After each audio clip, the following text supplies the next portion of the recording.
사자를 이겼던 당신이 우리의 넘어졌던 경험이 왜 없겠습니까? 그토록 멋지게 헌신했던 당신이 그 보잘것없는 말 한마디에 걸려 넘어져 아예 예배조차도 잊어버리고 하나님을 버리고 도망갔던 경험, 왜 그 경험이 우리에게로 없었겠습니까? 딥나 포도원의 경험은 누구에게나 있는 경험이죠. 지난 시절에 영적인 실패를 했어도 그것은 여러분의 영적인 자산이 될 수 있고 다시는 넘어지지 말라고 하는 하나님의 경종이 될 수도 있는 것입니다. 그것을 소중히 간직하고 살라는 것이죠.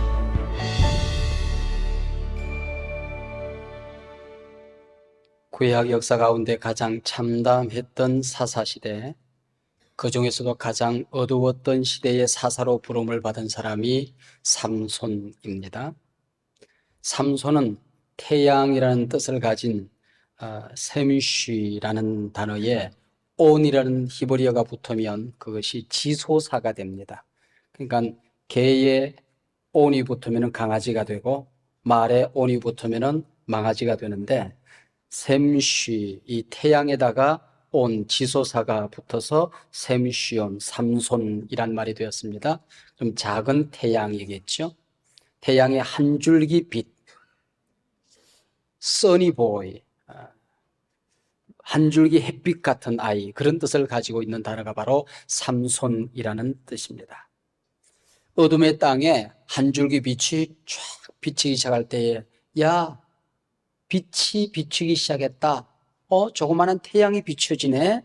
그렇게 얘기할 것을 야, 삼손이다. 그렇게 아마 말할 수가 있을 것입니다. 우리는 사사기 삼손 이야기를 읽을 때에 삼손이 무슨 실수를 하나 두 눈을 부릅뜨고 성경 이곳저곳을 뒤질 것이 아니라 삼손의 약점과 실수 그리고 실패 뒤에서 역사하시는 하나님께 우리의 관심과 시선을 두고 성경을 읽어야 한다라고 지난 시간에도 말씀을 드렸습니다. 삼손 드라마의 진정한 주인공은 하나님이시라는 것이지요. 그래서 지난 주일에는 Beyond Understanding, 기묘자, 하나님께서 얼마나 기묘하신 분인가, 삼손의 이야기를 통하여 우리에게 보여주시는 하나님의 기묘한 은혜에 대해서 우리가 말씀을 생각했습니다. 한 바보가 손가락으로 달을 가리키며 저게 뭐야 그랬습니다. 다른 바보가 손가락이네 그랬어요. 저거 왜 저렇게 박지 그랬더니 손가락에 매니큐어 칠했네 그랬어요. 손가락으로 달을 가리키면서 뭘 보라는 거예요? 달 보라는 거죠. 손가락 보고 손가락이네 그렇게 말하라고 하는 게 아니잖아요. 삼손은 지금 손가락입니다. 누구를 가리키는? 하나님이 얼마나 기묘하신 분이신가, 하나님이 얼마나 은혜로우신 분이신가, 하나님이 얼마나 사랑이 많으신 분인가를 보여주는 삼손은 손가락에 불과한 것입니다. 삼손이 가리키고 있는 하나님에게 우리의 관심을 집중해 보라는 것입니다. 그래서 지난 시간 우리 공부했던 13장 마지막 부분에서는 삼손이 태어나 자라매라는 말씀으로 삼손 이야기가 마쳐집니다. 그리고 오늘 14장 1절에 넘어오면은 한두 절이 지나는 사이에 얼마만큼 삼손이 자랐는가 하니 장가갈 나이만큼 자라버렸습니다. 13장 마지막에 태어난 아이가 14장에 와서 지금 장가를 가고 있어요. 그래서 14장은 삼손의 결혼식 이야기입니다. 13장 마지막 절 25절에 보면은 마하네단에서 여호와의 영이 삼손을 움직이기 시작하더라는 말씀이 있습니다. 여기 마하네단이라는 것은 뒤는 단은 단지파예요. 마하네는 진, 캠프를 얘기하는 것입니다. 그러니까 단지파의 캠프, 단지파의 진, 그런 뜻을 가지고 있습니다. 여기서 성령이 역사했다. 그리고 마지막에 여운을 남겨두고 14장으로 문이 열려지게 됩니다. 그러면은 바로 앞절에서 성령이 삼손을 움직이기 시작했다. 그러면은 삼손은 무슨 일을 해야 될까요? 엄청난 성령의 역사를 일으켜야 되잖아요.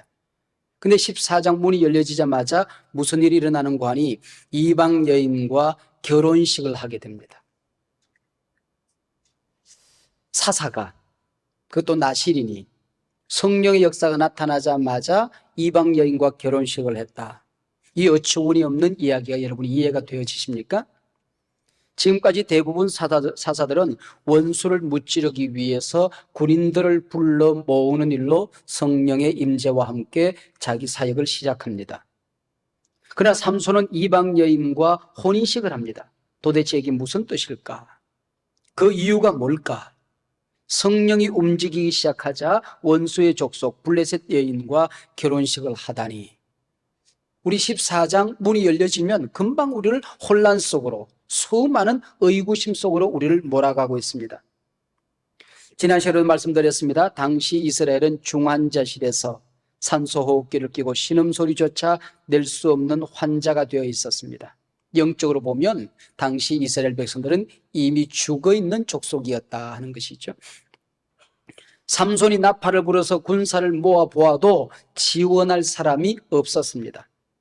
지금 이스라엘은 아예 전의를 상실한 백성이었습니다. 잃어버린 약속의 땅을 찾아야겠다는 생각조차 없는 사람들이었습니다. 자신들이 누구인지, 이 땅의 주인이 누군지, 왜 싸워야 하는지, 누구와 싸워야 하는지 아무런 관심이 없었습니다. 자기들이 왜 출애굽을 했고 광야를 지나서 가나안 땅에 들어왔는지, 여기 와서 자신들이 뭘 해야 하는 것인지 아무런 관심이 없는 사람들이었습니다. 사사기 저자는 우리에게 이 모습을 보여주면서 이 사사시대, 삼손시대의 얼굴이 오늘 너희 한국교회가 혹시 아니겠니? 너희 교회는 어떻니? 너희 가정은 어떻니? 혹시 이 얼굴 속에서 내 얼굴을 볼 수는 없겠니? 라고 질문을 남겨놓고 이야기를 전개해 나가고 있습니다. 지금 삼손이 이런 이스라엘 사람들을 깨우쳐 함께 싸움터로 나간다는 것은 도무지 있을 수 없는 일이었습니다. 그래서 삼손이 고독한 전사로 오직 나 홀로 싸워야 하는 그 전쟁의 전략을 세우기 시작하는데, 그게 뭐냐면 오늘 본문에 있는 결혼식이라는 거죠. 결혼잔치 전후 맥락을 살펴보면 블레셋 사람들은 이스라엘 백성이 자기 족속과 결혼하는 것을 싫어하지 않았던 것 같아요. 오히려 환영하고 좋아했던 것 같습니다. 일종의 결혼을 통한 이스라엘 속국 정책, 동화 정책이었던 것 같습니다. 이스라엘 백성들이 민족의식이 완전히 없어질 때에 자꾸 자기 족속하고 결혼해서 이스라엘을 아예 통째로 먹고 싶었던 게 블레셋의 전략이었습니다. 그래서 삼손의 결혼은 이런 블레셋 정착에 대한 항거였던 거죠. 일종의 위장 결혼 같은 것이었습니다. 이 결혼을 통해서 블레셋을 공격할 기회를 얻고자 했던 것이죠. 너희들이 하는 그 정책 짓거리가 얼마나 잘못된 것인가 하고 비웃어주기 위해서 삼손이 지금 위장 결혼 정책을 택하는 것입니다. 14장의 문이 열려지면 삼손이 딥나로 내려갑니다. 이곳은 삼손이 속한 단지파가 분배받은 땅인데, 블레셋이 여기 주둔하는 바람에 단지파는 지금 산기슭에 웅크리고 숨어서 살아야 했습니다. 그래서 삼손은 이곳을 제일 먼저 치기로 결단하는 것이죠. 거기서 블레셋 한 여자를 보고 올라와서 그 블레셋 여자와 결혼을 하겠다고 부모님께 졸라댑니다. 그때 삼손의 부모가 뭐라고 그럽니까? 야, 단지파 안에 여자가 없냐? 여기 여자가 없다고 한다면은 다른 형제 지파들 안에 규숙감이 없겠느냐? 근데 저 할례 받지 못한 이방 족속의 딸을 데리고 와서 아내로 삼겠다고? 너 정신이 있니 없니? 아버지가 삼손을 꾸중하는 장면이 나옵니다. 할례 받지 아니한 이 말은 블레셋을 멸시하는 말이었고, 삼손의 아버지는 몹시 블레셋의 거부감을 가지고 있었던 것 같습니다. 이때 삼손이 부모에게 하는 말을 우리가 주목해야 됩니다. 내가 그 여자를 좋아하니 그 여자를 데려오소서, 그렇게 얘기를 해요. 그러니까 우리가 이 말을 들으면 어떻게 머릿속에 지나가냐면은, 내가 딥나 땅에, 블레셋 땅에 들어가서 여자를 보는데 아버지 내가 이 여자한테 반했어요. 내가 가슴이 이게 여자에게 반했는데 날 보고 어떡하라고요? 결혼시켜 주세요. 이렇게 받아들이기가 쉽상입니다. 그런데 히브리어로 용모가 아름다워서 한 여자에게 반했다라고 말할 때에 톱이라는 단어를 쓰는데, 여기 오늘 본문에서는 톱이라는 단어를 쓰지 않고 야사르라는 단어를 쓰고 있습니다. 이 사사기에서 우리 서론을 공부하신 분들은 야사라는 단어가 얼마나 사사기에 중요한 단어인가 하는 것을 이미 여러분들은 알고 있을 것입니다. 여기 야사라는 단어는 옳다, 정당하다, 합당한 이유가 있다, 그런 뜻입니다. 어디에 나오는 얘기냐면은 사사시대는 각자 자기 소견에 좋아하는 대로, 각자 자기 소견에 옳은 대로라고 할 때 여기 옳다, 좋다라고 한 말이 야사릅니다. 이제 내가 이 여자를 좋아하니 이 말이 무슨 뜻인지 아시겠죠?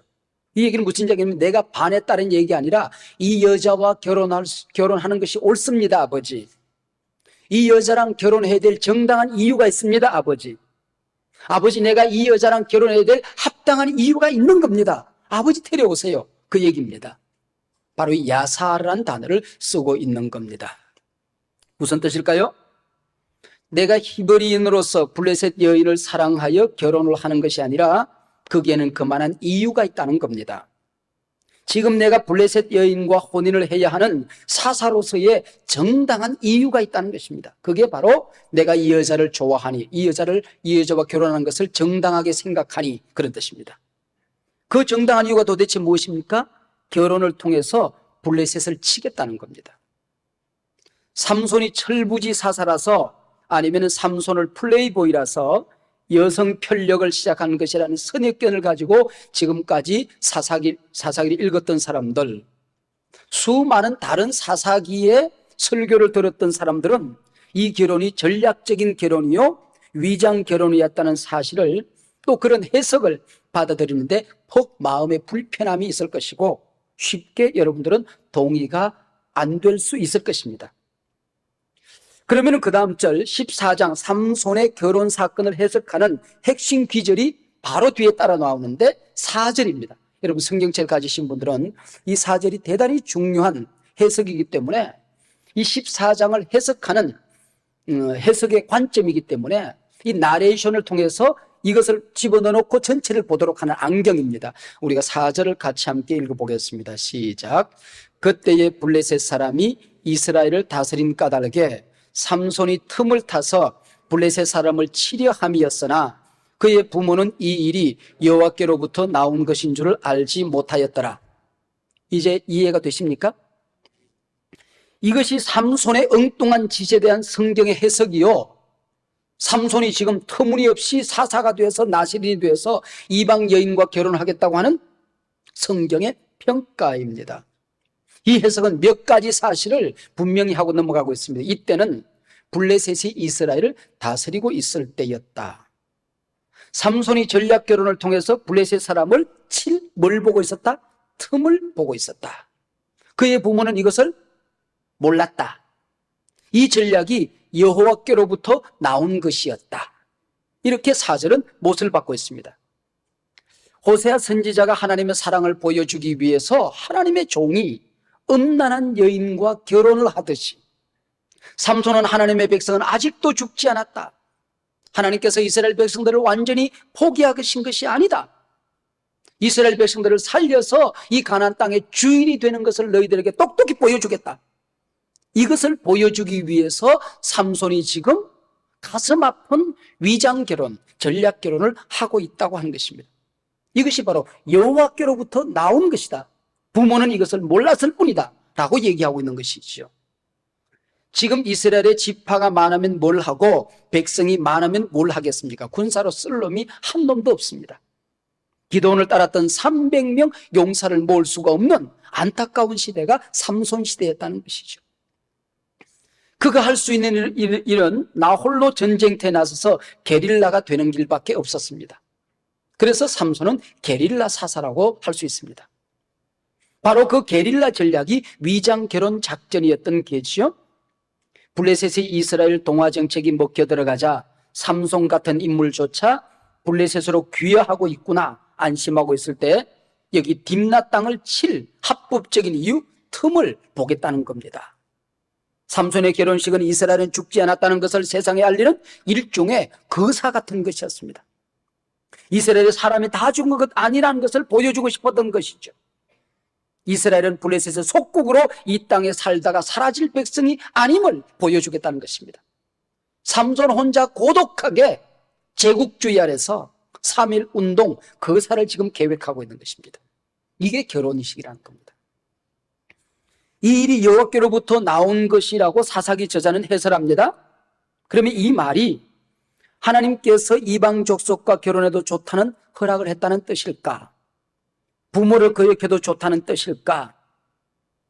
삼손의 배후에서 삼손을 다스리는 분이 하나님이라는 것을 그냥 보여주고 있는 것입니다. 윤리적인 판단을 하라는 것이 아닙니다. 하나님이 지금 이스라엘을 얼마나 사랑하고 있으며 죽은 땅에 하나님이 어떻게 생명의 역사를 시작하는가, 거기 보라는 것이지, 자꾸 우리는 윤리적인 판단을 해서 그동안 율법적인 설교가들이 이 본문을 들어가지고는 여러분들은 하나님 앞에 택한 백성 나시리는데 왜 자꾸 술 먹느냐고, 왜 자꾸 해서는 안 된 짓을 하느냐고, 윤리적인 억압을 해왔기 때문에 여러분의 머릿속에 쇠뇌가 되어 있을 뿐이지, 이 본문을 가지고 윤리적인 판단을 하라는 본문이 아닌 것입니다. 하나님이 얼마나 우리를 사랑하시는가, 하나님의 사랑에 관심을 가지라는 것이죠. 저거 뭐야, 손가락이네, 이러고 지금까지 공부를 했기 때문에 달을 보지 못했다는 것이죠. 하나님이 당신의 백성이 짓밟혀 죽도록 버려두지 않겠다는 단호한 결의를 우리가 보라는 것입니다. 한국교회가 교회 수도 많아졌고 대형교회도 많아졌고 교인의 숫자도 많아졌습니다. 그 많은 교회가 영적인 전투력을 상실했다면 오늘 우리 시대는 사사시대입니다. 그 많은 교인이 하나님 나라의 강한 군대가 되지 못했다면 그게 바로 삼손 시대라는 거죠. 삼손이 사사가 되어 블레셋과 싸울 때에 유다 지파는 삼손을 꽁꽁 묶어서 블레셋에게, 원수에게 넘겨줍니다. 오늘 한국교회가 사단을 무찌르고 이 땅에 복음을 전하여 구원하는 일에는 무능무력하고 교파끼리 싸우고 교회끼리 싸우고 교인끼리 싸우고 사사를 묶어 원수에게 넘겨주는 시대라면은 너희 시대가 사사시대가 아니고 무엇이겠느냐, 그 얘기입니다. 누군가 지금 우리 시대를 일컬어 적과 아군을 분별하지 못하는 시대라고 얘기했습니다. 사나운 맹수가 정글을 질주하지 못하고 동물원에서 사육사가 주는 고기나 뜯어먹고 앉아있는 꼴, 독수리의 날개가 꺾여져서 하늘을 나는 참새의 조롱거리가 되어 있는 꼴, 바로 이것이 오늘 사사시대요, 오늘 영적인 능력을 잃어버린 우리 시대일 수도 있다 하는 것입니다. 삼손이 부모를 어떻게 설득했는지 모르지만 오늘 이 부분에 대해서는 사사기가 설명을 하지 않고 그냥 넘어갑니다. 삼손이 부모를 어떻게 설득했는지 모르지만 결혼 승낙이 되었습니다. 블레셋 이 여인의 집을 삼손은 드나들게 되죠. 한 번은 처가가 있는 딥나 마을 포도원을 찾아갑니다. 나시린이 포도를 먹지 말아야 하는데 왜 포도원을 찾아갔는지도 설명을 하지 않고 있습니다. 거기 젊은 사자가 울부짖고 있었다는 것입니다. 확 덤벼드는 상황이 아니라 그냥 울부짖고 있었습니다. 바로 이 장면, 삼손이 젊은 사자를 찢어 죽이는 이 사건, 주일학교에서 우리가 얼마나 손에 땀을 쥐고 들었던 이야기입니까? 선생님들은 이 본문을 설명할 때에 과장스러운 몸짓을 하면서 삼손이 사자를 찢어 죽이는 그 엄청난 이야기들을 우리에게 들려주곤 했지요. 그 이후 텔레비전에서 로버트 태권브이나 슈퍼맨, 600만 불의 사나이, 두 얼굴의 사나이, 마징가 제트, 이런 것들을 보면 나는 언제나 내 머릿속에서 삼손이 지나가곤 했습니다. 성경은 바로 이 순간 중요한 기록을 남깁니다. 6절입니다. 여호와의 영이 삼손에게 강하게 임하니 그가 손에 아무것도 없이 그 사자를 염소 새끼를 찢는 것 같이 찢었다. 그렇게 6절은 기록을 남기고 있습니다. 그런 소중한 경험이 있어는 또 얼마 후 삼손은 다시 그 여자가 있는 딥나 마을로 갑니다. 바로 그 포도원 곁을 지나다 보니 갑자기 궁금한 생각이 들었던 게지요. 그때 내가 찢어 죽였던 사자가 그대로 버려져 있을까? 누가 끌고 갔을까? 어떤 꼴을 하고 있을까? 궁금한 생각이 들어서 그 포도원을 자기가 사자를 찢어서 버렸던 자리에 가보았더니 사자의 시체에 야생 벌들이 벌집을 짓고 꿀을 잔뜩 썰어 놓았습니다.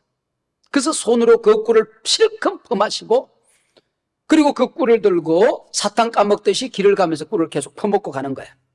그리고 좀 얼마를 남겨가지고는 자기 부모에게도 꿀을 드리게 되는 겁니다.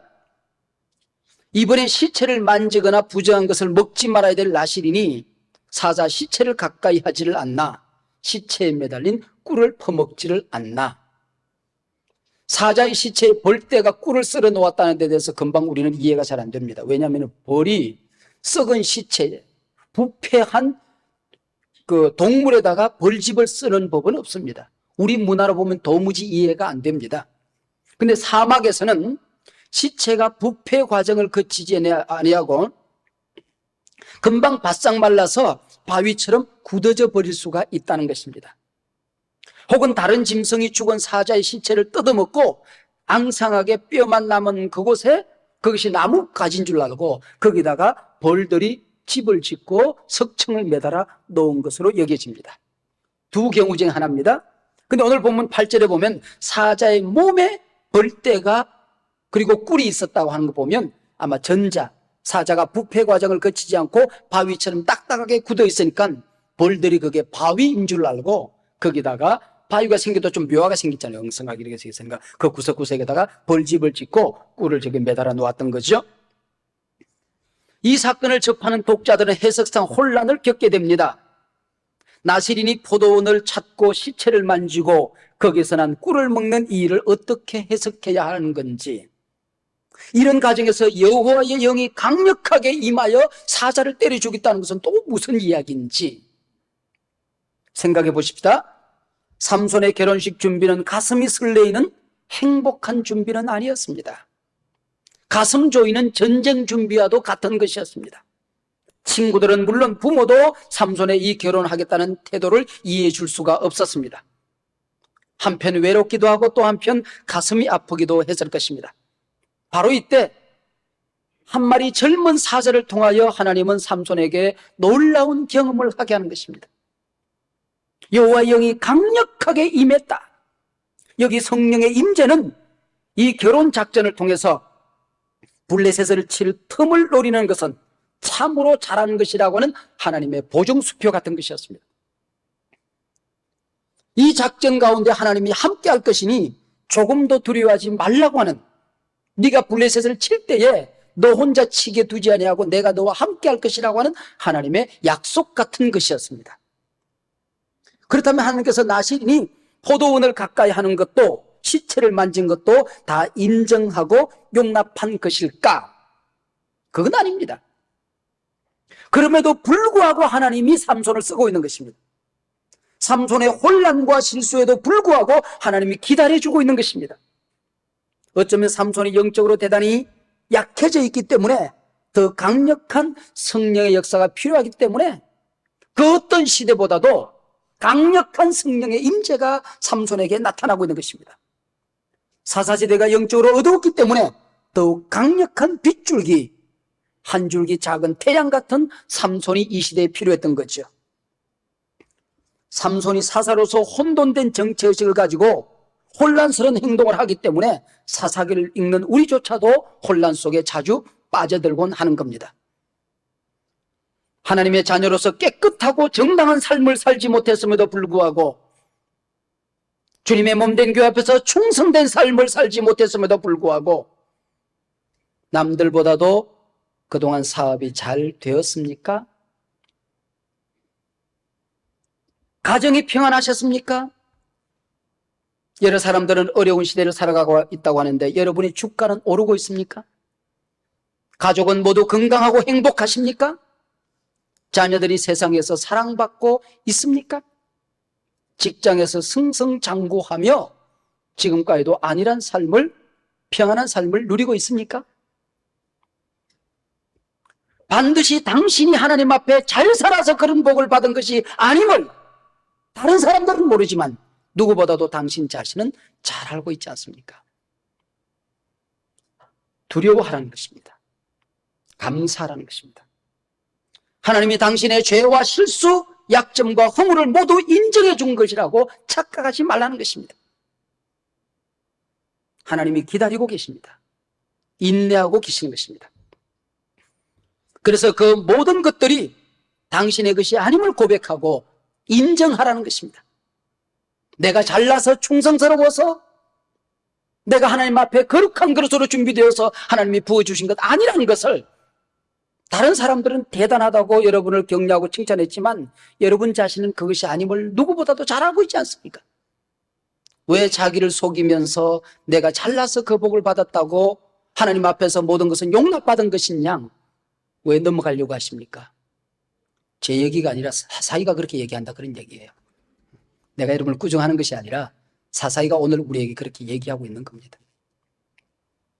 하나님이 주신 경험, 축복, 기적의 경험을 가지고 하나님이 주신 사명을 잘 감당하라는 것이지, 내가 복 좀 받았다고, 남들보다 조금 더 출세했다고, 우리 가정이 좀 더 번성하는 것처럼 여겨졌다고 모든 것이 하나님 앞에서 덮여진 것이냐 넘어가지 말라는 겁니다.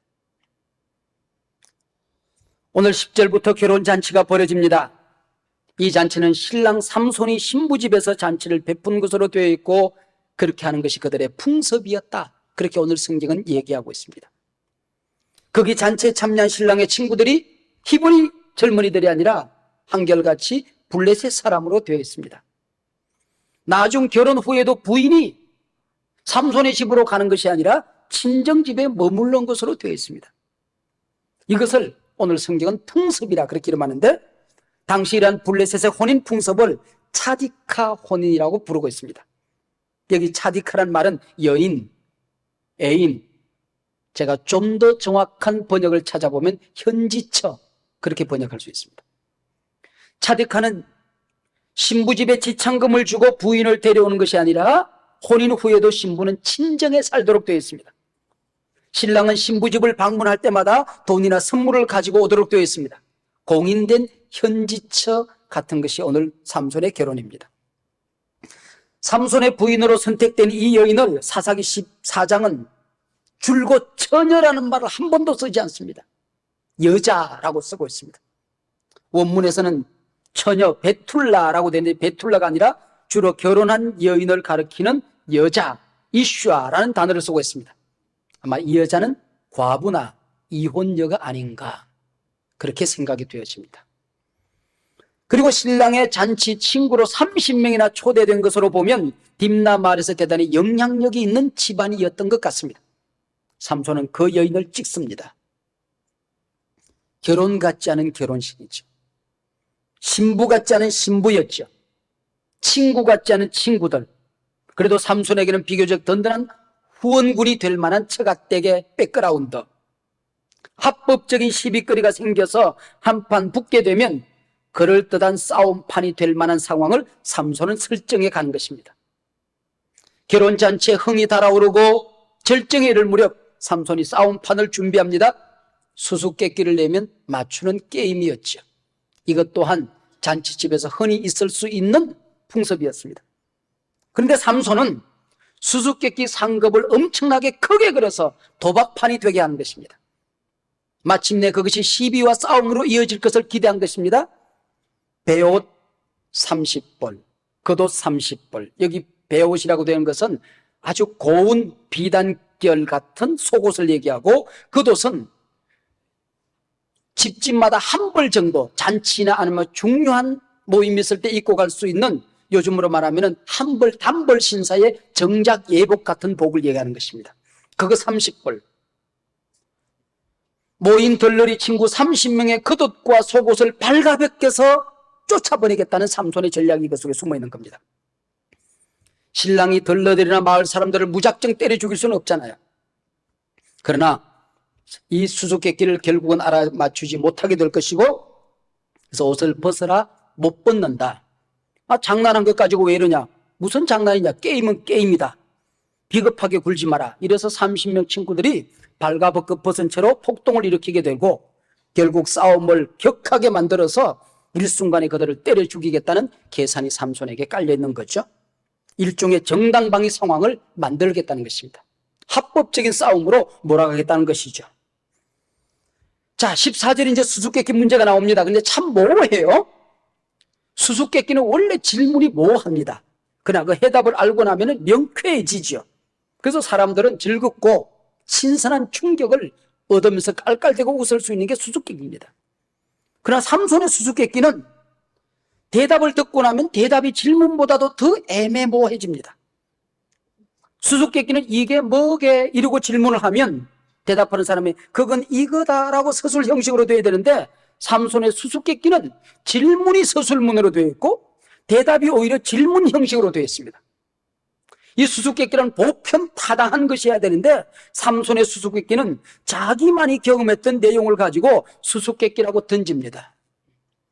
내가 오늘 저녁 먹는 걸 아무도 여러분이 못 봤는데 나 오늘 저녁에 뭐 먹을게. 그거 똑같은 거. 아주 엉뚱한 수수께끼. 그래서 에메모, 알숑, 달숑, 아리까리. 이게 삼손의 수수께끼입니다. 그래서 주경가들은 여기 수수께끼는 삼손이 성령의 사람인지 천방지축 철부지인지 애매모호하게 짝이 없는 사사의 그 상태를 지금 드러내는 것이라고 얘기하기도 하고, 이 시대가 얼마나 애매모호한 시대인지, 이 사람이 하나님의 백성들인지 멸망받을 이방 족속인지 애매모호한 이스라엘을 드러내기도 하고, 또 삼손이 활동하던 무대가 산 위도 아니고 그렇다고 평지도 아니고 전부 다 산기슭입니다. 소라, 딥나, 아스글론, 소레, 골짜기, 가자 지역 몽땅 다 애매모호한 지역으로 숨어다니며 지금 삼손이 활동하고 있습니다. 자기 멋대로 낸 수수께끼, 자기만 아는 정답, 삼손만이 풀 수 있는 넌센스 퀴즈 같은 것이었습니다. 대답 말하면 그거 아니다 그러면 끝나는 겁니다. 수수께끼가 아니라 차라리 넌센스 퀴즈죠. 먹는 자에게서 먹는 것이 나오고 강한 자에게서 단 것이 나왔느니라 그랬습니다. 성경 연구가들은 틀림없이 결혼식에서 있었던 그 핑크빛 초크 같은 것이었다고 그렇게 설명합니다. 이 퀴즈를 들었을 때에 블레셋 사람들이 틀림없이 그것은 네가 지낸 첫날 밤의 섹스였다 그렇게 대답할 것을 기대하고 그게 아니다. 그리고 포도원으로 끌고 가서 이거다라고 보여주고 거기서 시비가 일어나게 하고 거기서 한바탕 전쟁을 치를 작전이었다고 성경 주경가들은 얘기하고 있습니다. 한두 사람이 그렇게 얘기하는 것이 아니라 바우엘, 포츠, 가스트, 넬 같은 여러 사람들이 그렇게 추석하고 있는 것을 보았습니다. 근데 마을 청년들이 지혜로워요. 그게 아니다 그러면 끝나잖아요. 그래서 삼손을 오히려 궁지로 몰 작전을 30명이 따로 세우는 겁니다. 그 작전이 뭡니까? 삼손의 부인을 급박하고 부인의 눈물 흘린 사랑투정으로 정답을 알아내게 됩니다. 그게 18절인데 무엇이 꿀보다 달겠으며 무엇이 사자보다 강하겠느냐 이렇게 질문하고 아주 통쾌한 웃음을 하고 삼손을 비웃어주죠. 이 일로 삼손이 정당하게 블레셋 딥나 도시를 치겠다던 계획은 일순간에 수포로 돌아가 버리고 맙니다. 그토록 애써 수립했던 삼손의 위장 결혼 전략은 자기 자신이 순식간에 무너뜨리게 되는 것이죠. 사자보다 강했던 삼손이 꿀 앞에서 맥을 못 추었듯이 사자 같은 사사 삼손은 꿀 같은 여자 앞에 맥을 못 추다 걸핏하면 실수하고 실패하는 일들을 반복하게 되는 것입니다. 삼손은 실패하지만 하나님은 어떻게 블레셋을 치기 시작하는지 오늘 18절까지만 공부하고 19절부터 다음 주일로 남겨두는데 14장 19절부터 15장 전체 계속 하나님이 어떻게 이 삼손의 실패를 통하여 블레셋을 어떻게 치는가 하는 이야기가 나옵니다. 아스글론에 내려가 30명 블레셋 사람을 몽땅 때려 죽이고 옷을 빼앗는 얘기, 삼손이 여우 300마리를 붙잡아 꼬리를 묶고 불을 질러 블레셋의 곡식밭을 모조리 태우는 이야기, 삼손이 나기 특배로 1,000명 블레셋 군인을 죽이는 이야기, 감동과 서스펜스, 기대하시라 고대하시라. 다음 시간을 이렇게 되는 거죠. 삼손이 딥나 포도원에서 경험했던 두 가지 이 사건은 삼손을 지켜주는 소중한 경험이 될 수 있었습니다. 하나는 여호와의 영이 강하게 임하여 젊은 사자를 찢어 죽일 수 있었던 자신의 승리의 경험, 이것은 앞으로 사사로 살아가는 데 있어서 얼마나 용기가 되고 얼마나 자신감이 되었을까요? 두 번째는 사자의 죽음에서 석청을 떠먹던 실패의 경험, 그 배고픔과 꿀맛을 이길 수가 없어서 시체를 움켜쥐고 꿀을 뜯어먹던 그 비참한 경험, 삼손이 이 경험을 잘 묵상하며 소중히 간직했더라면 딥나의 포도원 사건은 삼손의 영성의 고향이 될 수도 있었을 것입니다.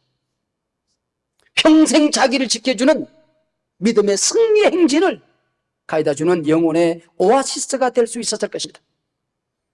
하나님이 함께 하시면 나는 젊은 사자도 때려 죽일 수 있다. 그러나 경성하지 않으면 꿀에 미끄러져 넘어질 수 있다. 이게 나라는 존재다. 나는 사자도 때려 죽일 수 있고 한 숟갈 꿀에도 넘어질 수 있는 인간이 나다. 자기 자신의 정체를 똑바로 알았어야 했습니다. 하나님을 의지하면 나는 이때 같은 블레셋 앞에서도 젊은 사자가 될 수 있지만은 그러나 깨어있지 못하면 나는 그들 앞에 꿀이 되어서 그들이 나를 빨고 나를 핥고 나를 뜯어먹고 그들이 살게 되는 나는 비참한 존재가 될 수도 있다. 우리 모두에게도 딥나의 포도원 사건은 누구에게나 있을 수 있습니다. 하나님이 함께 하셨던 아름다운 승리의 경험, 작은 유혹을 이기지 못해서 실패하고 넘어졌던 가슴 쓰린 경험, 그건 우리 모두에게 누구에게나 있을 수 있는 것이죠. 사자를 이겼던 당신이 꿀에 넘어졌던 경험이 왜 없겠습니까? 그토록 멋지게 헌신했던 당신이 그 보잘것없는 말 한마디에 걸려 넘어져 아예 예배조차도 잊어버리고 충성과 헌신했던 아름다운 자리 다 집어던지고 초랑골골로 저 신앙의 쓰레기통에 던져져 있는 당신의 모습 왜 없었겠습니까? 그 엄청난 기적을 경험했던 당신, 그토록 보잘것없는 시험에 쓰러진 적이 왜 없겠습니까? 하나님께서 그 엄청난 복을 주셨는데 썩은 지푸라기 같은 걸 붙들고 그건 놓으면 죽는 줄 알고 하나님을 버리고 도망갔던 경험, 왜 그 경험이 우리에게로 없었겠습니까? 딥나 포도원의 경험은 누구에게나 있는 경험이죠. 삼손이 사자를 찢어 죽인 딥나 포도원의 경험을 묵상하고 있었더라면 블레셋을 칠 틈을 찾는 게임에서도 아마 거기서부터 찾아볼 수가 있었을 것입니다. 이 수수께끼 게임에서도 하나님이 함께 해야 한다, 이것을 그가 생각했다고 한다면 내가 삼손이라면 우리 팔씨름 한번 하자. 그래서 30명 차례대로 붙어가지고 한 놈이라도 나를 이기면 내가 30불씩 5주마. 그러나 너희들이 30명의 한 놈이라도 못 이기면, 아니면 마지막에 그냥 열된 놈들은 두 팔로 해라. 그러면 이놈들이 얼씨구나 했을 겁니다. 아니면 새끼를 꼬아가지고 줄당기기 한번 하자. 너희들 30명 붙어. 너희들이 나한테 이기면 내가 5주마.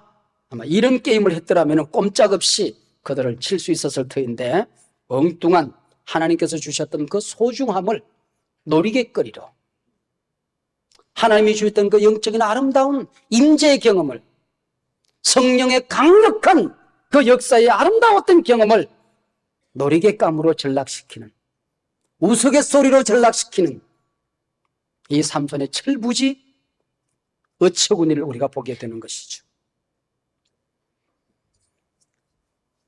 이왕 수수께끼 게임을 시작했으면 꿀에 넘어진 사건을 기억하고 꿀 같은 아내의 꼬임에 넘어가지 말았어야 했습니다.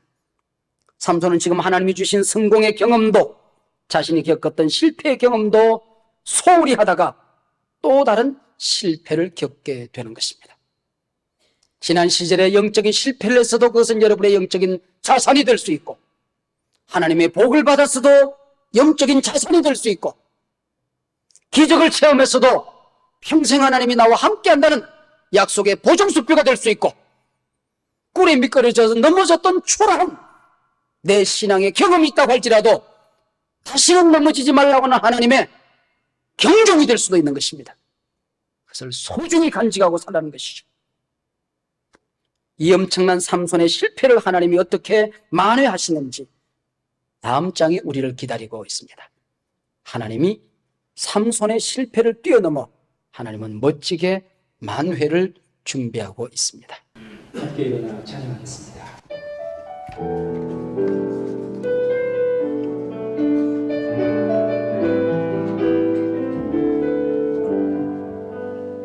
산을 넘어 강물에 가도 길 가운데로 걸어가면 주께서 항상 지키시기로 약속한 말씀 변치 않네.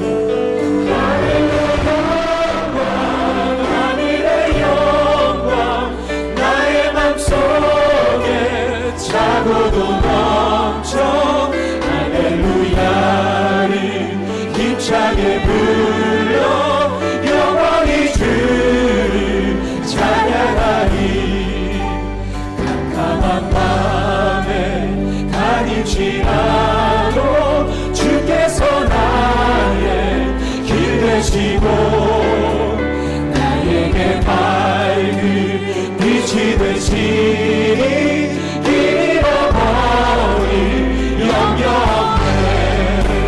하늘의 영광 하늘의 영광 나의 맘속에 차고도 넘쳐 할렐루야를 힘차게 불러 영원히 주를 찬양하리. 광명한 빛 마음에 담아 찬란한 천국 바라보고 할렐루야를 힘차게 불러 날마다 빛에 걸어가리. 하늘의 영광 하늘의 영광 나의 맘속에 차고도 넘쳐 할렐루야를 힘차게 불러 영원히 주